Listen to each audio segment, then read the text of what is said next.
अस्सलाम वालेकुम नाज़रीन, मैं हूं आपका होस्ट मोहम्मद अकील और हमारे इस चैनल में आप सबको खुशामदीद। नाज़रीन, पाकिस्तान इस्लामी मुल्क जो कि दुनिया का आबादी के लिहाज से छठा बड़ा मुल्क और एशिया में दूसरा बड़ा मुल्क माना जाता है। पाकिस्तान की कुल आबादी इस वक्त 24 करोड़ से भी ज्यादा है, जिसमें बहुत सारी कास्ट और कबीले मौजूद हैं। तो व्यूअर्स, आज की इस वीडियो में हम पाकिस्तान में मौजूद चंद बड़ी कास्ट के बारे में जिक्र करेंगे।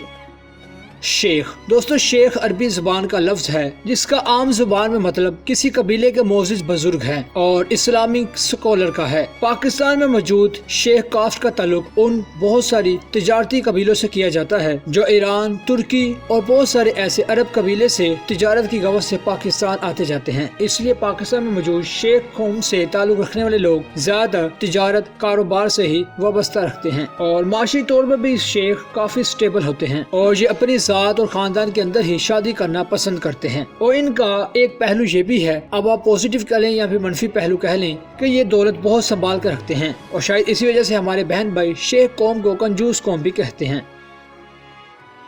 दोस्तों, गुज्जर कबीला पाकिस्तान का एक अहम और तारीखी कबीला है। गुज्जर कास्ट पाकिस्तान में, इंडिया और पाकिस्तान के अलावा अफगानिस्तान में भी काफी पाई जाती है। पाकिस्तान में हमारे गुज्जर भाई मसनूई तौर पर ज्यादातर दूध और ऐसी कम्युनिटी में ज्यादा काम करते हैं। गुज्जर कास्ट सकाफत के साथ साथ इस्लामी तारीख में भी काफी मजबूत जड़ें रखती हैं और हमारे गुज्जर बहन भाई खाने पीने के भी काफी शौकीन होते हैं, इसी वजह से काफी सेहतमंद भी होते हैं। और दोस्तों, वैसे गुज्जर कौम को जंगजू कौम भी कहा जाता है और ये भी कहा जाता है कि बहुत सारी जंगजू कौम होती है। पहले किसी जमाने में अगर किसी जगह कबीलों में आपस में लड़ाई होती थी तो गुज्जर कौम को लड़ने के लिए दावत दी जाती थी और गुज्जर कौम जिस भी मैदान में जाते थे फिर नाकाम होना तो इनके बस की बात ही नहीं होती थी। ये जिस मैदान में भी जाते कामयाब होकर आते थे और गुज्जर कौम को खास तौर पर जंगजू कौम के नाम से पुकारा जाता है। लेकिन दोस्तों, इनका इस्लामी तारीख के हवाले से बहुत ही मजबूती पहलू है। गुज्जर कौम इस्लामी तारीख को ज्यादा और इस्लामी पहलू को, इस्लामी कामों को ज्यादा पसंद करते हैं। दोस्तों, आपने देखा होगा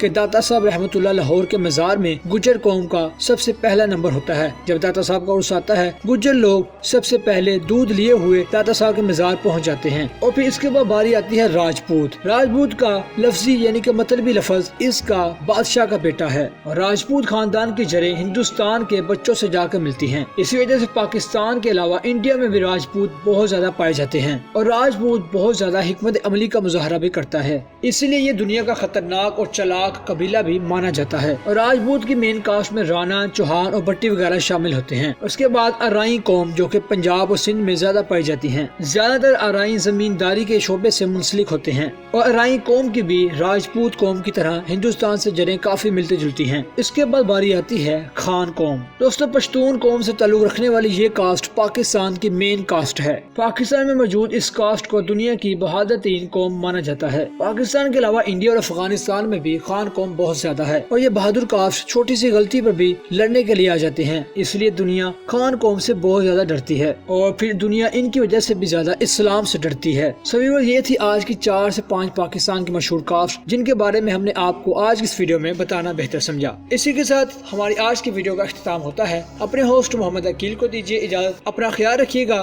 फिर मिलते हैं एक अच्छी नई वीडियो के साथ। अल्लाह हाफिज।